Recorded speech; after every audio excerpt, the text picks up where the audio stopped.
अब कथा का आरंभ होता है। तुंगभद्रा नदी के किनारे एक गांव, यहाँ आत्मादेव शर्मा नाम के ब्राह्मण रहते थे, जिनकी पत्नी का नाम था धुंधली। आत्मादेव शर्मा जी के पास धन धान्य की कोई कमी नहीं थी, नाम की कोई कमी नहीं थी, पर कमी क्या थी? संतान की। एक समय आत्मादेव शर्मा जी ने विचार किया कि बिना संतान की धन दौलत किस काम का।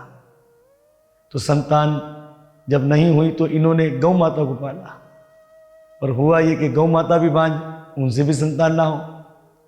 इन्होंने एक वृक्ष लगाया और वृक्ष भी फल ना दे, और बाजार से फल लेकर आ जावे वे भी मुरझा जाए।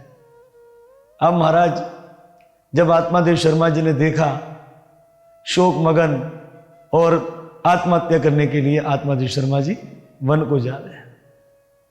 वन में रो रहे थे, यानी कि जंगल में रो रहे थे। एक साधु ने देख लिया। साधु को ऐसा लगा शायद घर बार छोड़कर राम से मिलने के लिए आया है, तो इसे राम भक्ति का मार्ग बता देना चाहिए। उस वक्त हुआ यह कि जैसे ही साधु आत्मादेव शर्मा जी के पास आए और कह दिया, अरे भैया राम से मिलने के लिए रो रहे हो, मैं तुम्हें राम भक्ति का मार्ग बताऊंगा। और जब आत्मादेव शर्मा जी ने अपने नेत्र खोले, साधु को देखा, महाराज बड़े तेजस्वी साधु थे, चरणों में गिर गए। बोले, हे साधु, मैं राम से मिलने के लिए नहीं, मैं तो अपने काम के लिए रो रहा हूं। विवाह हुआ, संतान नहीं है। गौ माता पाली, वे भी बांझ। वृक्ष लगाया, फिर भी फल न दे। और तो और जब पूर्वजों को श्राद्ध दूं तो अपने पूर्वजों की आंखों में आंसू देखता हूं, क्योंकि मेरे बाद अब उन्हें श्राद्ध देने वाला कोई नहीं है। हे साधु, संतान के बिना क्या जीवन है? मैं तो संतान के लिए शोक कर रहा हूं। साधु ने कहा, तुम तो संसारी चीज के लिए शोक कर रहे हो, इसलिए अपने राम चलते हैं। उस समय आत्मादेव शर्मा जी साधु के चरणों में गिर गए और कहा, हे साधु, आप मुझे संतान दीजिए। साधु ने कहा, नहीं, मैं संसारी वस्तु नहीं देता। अब आत्मादेव शर्मा जी ने साधु के पैर पकड़ लिया। बोले, आप मुझे संतान दो, मैं आपके पैर छोड़ने वाला नहीं। रोने धोने लगा। साधु ने कहा, ठीक है, मैं तेरे माथे की लकीरें देखता हूं। तो प्यारे भक्तों, हमारे माथे पर लकीरें हैं, हमारे हाथों में लकीरें हैं, हमारे पैरों में लकीरें हैं। ये दिखाने के लिए नहीं, इसमें हमारा भाग्य है। इसलिए बार बार भगवान को माथा टेकने से माथे की लकीरें बदल जाती है, भगवान के कीर्तन में ताली बजाने से हाथों की लकीरें बदल जाती है, और भगवान के कीर्तन में नृत्य यानी कि नाचने से पैरों की लकीरें बदल जाती है। तो इसमें हमारा भाग्य लिखा है। साधु ने आत्मादेव शर्मा जी की माथे की लकीरें देखी और कहा, हे ब्राह्मण, संसार झूठा, कोई किसी का पुत्र या पत्नी नहीं, कोई किसी की माता पिता नहीं, कोई किसी का बंधु सका नहीं। भगवान के भक्त ही सत्य हैं। साधु का संग करना चाहिए, भगवान की कथाओं को श्रवण करना चाहिए। उस समय आत्मादेव शर्मा जी ने कहा, ब्राह्मण देव, ये सारे भाषण मुझे भी आते क्योंकि मैं ब्राह्मण हूं। आप मुझे काम की बात बताइए कि मेरे संतान है या नहीं है। साधु ने कहा, एक नहीं, दो नहीं, 7 जन्मों तक तुम्हारे संतान का योग नहीं। उस समय आत्मादेव शर्मा जी ने साधु के दोनों पैर पकड़ लिए जोर से। बोले, दो, बोले नहीं है, बोले दो, बोले नहीं है। उस समय आत्मादेव शर्मा जी ने कहा, ठीक है, मैं आपके चरणों में आत्महत्या कर लूंगा और आत्महत्या का पाप आपको लगेगा। अरे साधु ने कहा, मरे तू, आत्महत्या का पाप मुझे क्यों लगे?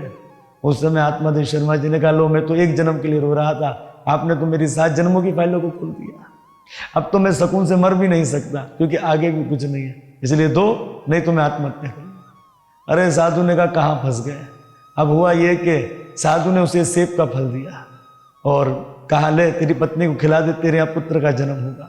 अब तो साधु के सामने नाश्ता नाश्ता अपने घर चला गया, अपनी पत्नी को, ले, तेरा भाग्य जागृत हो गया, ये फल खा ले, अब तो अपने यहाँ भी पुत्र का जन्म होगा। पत्नी के मन में कपट भरा पड़ा था। पत्नी ने कहा, देखो साधु का प्रसाद है तो स्नान आदि कर कर मैं खा लूंगी। पर आत्मादेव शर्मा जी ने खड़े होकर अपनी पत्नी को फल नहीं खिलाया, उसकी बात पर विश्वास कर लिया। इसी तरह से भक्तों लगभग 1 महीना हो गया। अब आत्मादेव शर्मा जी की पत्नी जो थी धुंधली, वो चिंता करने लगी, क्योंकि फल तो खाया नहीं था और गर्भवती हुई नहीं। उसी गांव में इसकी छोटी बहन रहती थी जो कि मिलने के लिए आई। छोटी बहन ने अपनी बड़ी बहन धुंधली से कहा, अरे बहना धुंधली, बड़ी दुबली पतली दिखलाई दे रही है, सब कुशल मंगल तो है।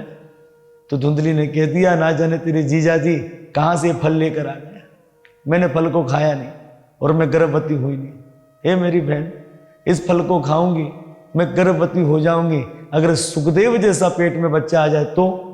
भक्तों, भगवान वेदव्यास जी के बेटा है सुखदेव गोस्वामी जी। सुखदेव गोस्वामी जी अपनी माँ पिंगला के गर्भ में 12 साल तक थे।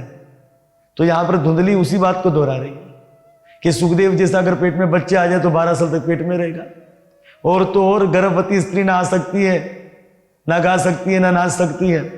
अगर भूकरम यानी कि जलजला आ जावे, सब तो भाग जाएंगे, मैं कहाँ भागूंगी। और तो और अगर बच्चे का जन्म हो जाए, बच्चा अगर नंगड़ा पैदा हुआ तो पूरी जिंदगी उसे पालने में चली जाएगी। और बच्चे जो मलमूत्र करते थे उसकी दुर्गंध यानी कि बदबू भी मुझे ठीक नहीं लगती। इसलिए मेरी बहन, मैंने तो फल खाया नहीं। अब मुझे चिंता ये सता रही है, फल खाया नहीं, संतान होगी नहीं, अरे कहीं जीजा जी तेरे निकाल ना दे मुझे।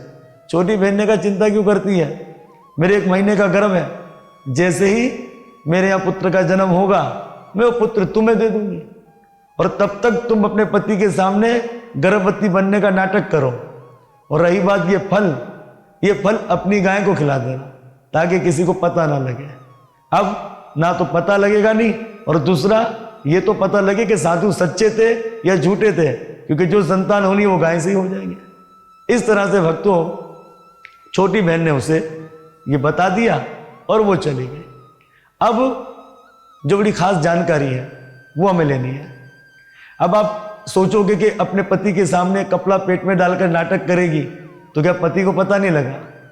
अब उस जमाने में ऐसा होता था कि जब स्त्रियां गर्भवती हो जाती थी वो सूत्र का भवन में चली जाती थी। सूत्र का भवन होता था, जैसे कि रामायण के अंदर आया है शोक भवन। हमारे सत्य सनातन धर्म के अंदर वो इंग्लिश में कहावत है डिसिप्लिन, बड़ा डिसिप्लिन है। देखे, लड़ाई झगड़ करने के लिए भी अलग से कमरे होते थे।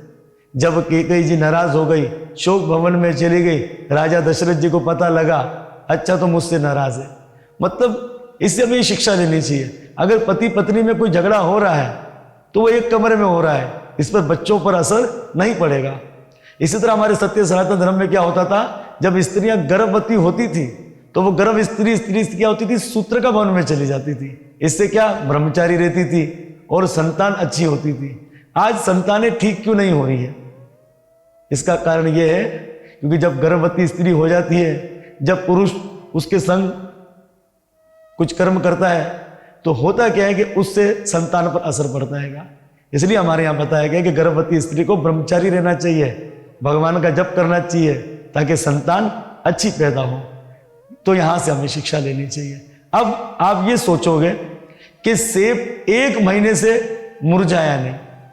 तो जब मैं श्रीधाम वृंदावन में गया था तो आचार्य वासुदेव शर्मा महाराज जी से दास ने प्रश्न किया।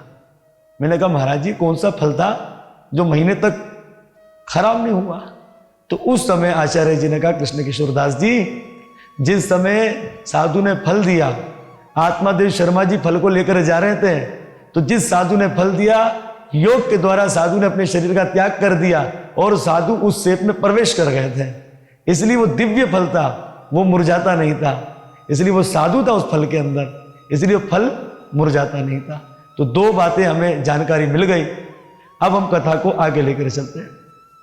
इसी तरह से समय हुआ, छोटी बहन के यहाँ बेटे का जन्म हो गया और छोटी बहन ने अपने पति के द्वारा वो बच्चा अपनी बड़ी बहन धुंधली के यहाँ पहुंचा दिया। धुंधली ने अपने जमाई को धन आदि दिया और कहा, देखो आप किसी से कहना मत। और धुंधली ने एक दासी से कहा कि जाओ महाराज जी से कह दे कि आपके यहाँ पुत्र का जन्म हो गया है। अब दासी गई और दासी ने आत्मादेव शर्मा जी से कह दिया। आत्मादेव शर्मा जी आए, खुश होते हैं। उन्होंने याचकों को और जितने भी जो सेवक थे उनको खूब दान पुण्य आदि किया। अब जब 12 दिन हुए तो 12 दिन में क्या नामकरण किया जा रहा है। अब हमें ये शिक्षा लेनी है क्योंकि आत्मादेव शर्मा जी ब्राह्मण है, ब्राह्मण का सूतक 12वें दिन खत्म हो जाता है। और अगर कोई क्षत्रिय है तो क्षत्रिय का सूतक 13वें दिन खत्म होता है। भगवान श्री रामचंद्र जी का जो नामकरण हुआ था वो 13वें दिन हुआ था। तो जैसे कि गरुड़ पुराण के अंदर, मनु स्मृति के अंदर ही हमें जानकारी मिलती है कि अगर कोई मरण हो जाए या कोई जापा हो जाए तो अगर ब्राह्मण है तो 12वें दिन सूतक खत्म हो जाता है, और अगर कोई क्षत्रिय है तो 13वें दिन सूतक खत्म हो जाता है। अगर कोई वैश्य है उसका 15 दिन में सूतक खत्म हो जाता है। अगर कोई शूद्र है तो उसका 30 दिन में सूतक खत्म होता है। 40वां हमारे अंदर नहीं बताया गया है, तो ये हमारे धर्म ग्रंथों में ऐसा लिखा है। तो 12वें दिन इसका नामकरण किया जा रहा है।